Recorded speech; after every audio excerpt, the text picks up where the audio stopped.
ang mabuting balita ng Panginoon.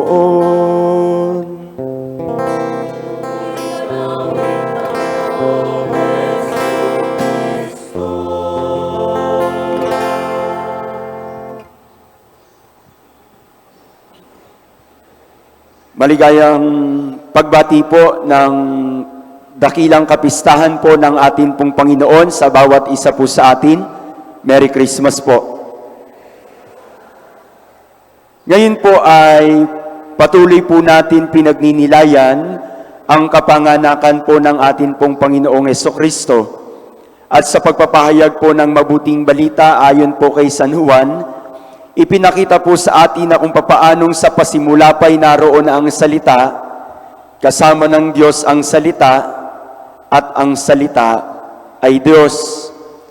Kung papaanong wala pong pasimula ang Diyos, ay kung papaanong wala pong katapusan ng Diyos, siya po ang simula ng lahat.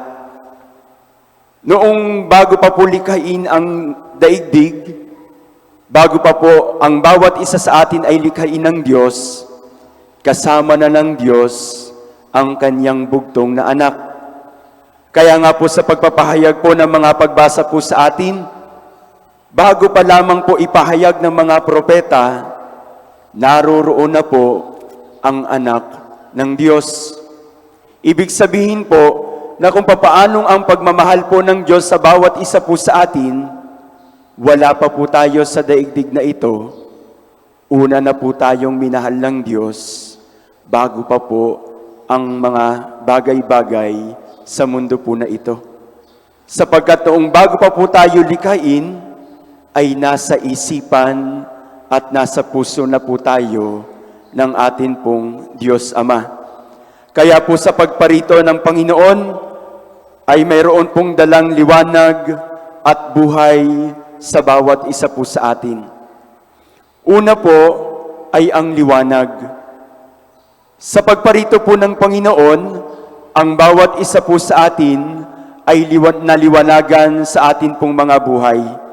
Kaya nga po mapapansin po natin sa mga pagbasa na atin pong narinig na kung papaanong hindi po sila, na kung papaanong matagal na po silang namuhay sa kasalanan, naliwanagan po sila at naliwanagan po tayo sa pagdating ng atin pong dakilang manunubos. At ito po yung magbibigay ng liwanag upang patuloy po tayong makapaglakbay sa daigdig na ito, nakasakasama si Kristo hanggang sa dulo ng atin pong buhay. At ang liwanag po na ito ang magsisilbing daan upang ang bawat isa po sa atin ay magdala ng kaliwanagan at ng buhay para po sa ibang tao. Na kung papaanong sa bawat pagkakasala ng bawat isa po sa atin, sa bawat pagkakaroon po natin ng kahinaan sa buhay, na sa bawat pagsuong po natin sa kadiliman ng buhay, naririyan po si Jesus, ang biyaya at ang bigay po ng Diyos sa bawat isa po sa atin upang magbigay ng kaliwanagan at harapin ang mga problema sa buhay dahil siya sa una pa lamang ay kasama na ng Diyos para sa atin pong kaligtasan. Sa pagpaplano po ng Diyos, kasama na po si Jesus. Sa pagpaplano po ng Diyos na tayo po ay likhain, kasama na ng Diyos si Jesus. Kaya nga po noong tayo ay isinilang, noong tayo po ay binyagan, nakasama po tayo sa pagkamatay po ni Kristo para magkaroon po tayo ng buhay na walang hanggan pagdating po ng takdang panahon para sa bawat isa po sa atin. At dito po papasok ang ikalawang bagay na dapat po natin pagnilayan kung bakit po tayo nagdiriwang ng Kapaskuhan. Ang pagkakaroon ng buhay sa pagparito ni Jesus.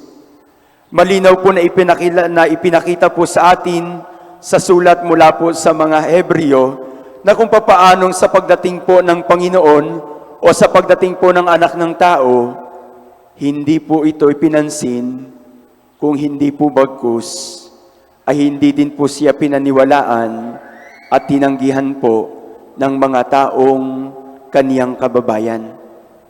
Napakahirap po para sa isang tao o sa bawat isa po sa atin ang tanggihan ng kapwa-tao po natin.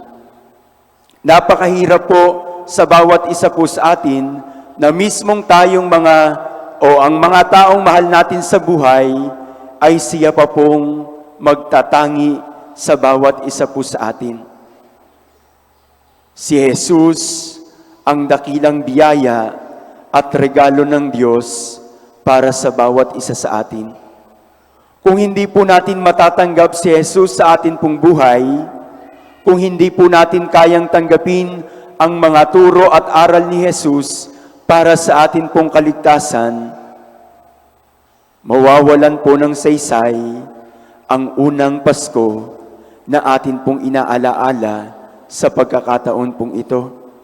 Sapagkat ang pagtanggi po natin sa Pasko ng atin pong buhay ay ang pagtanggi po natin na wala po tayong kinikilalang Diyos at wala po tayong kinikilalang Jesus na magliligtas sa bawat isa po sa atin.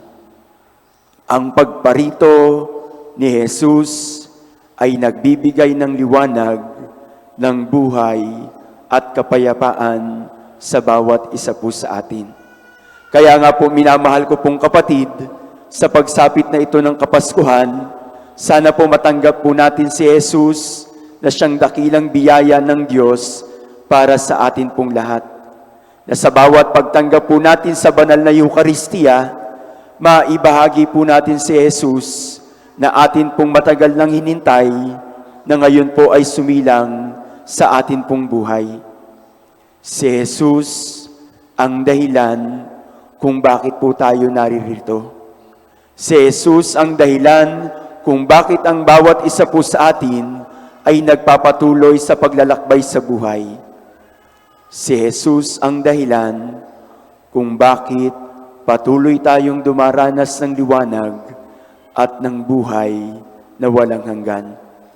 Mga minamahal kong kapatid, sa patuloy natin pagninilay sa unang Pasko na ating inaalaala sa pagkakataon pong ito, sana po sa pag-uwi po natin mamaya, maibahagi po natin ang liwanag, maibahagi po natin ang buhay, lalo na po sa mga taong nasa laylayan ng lipunan.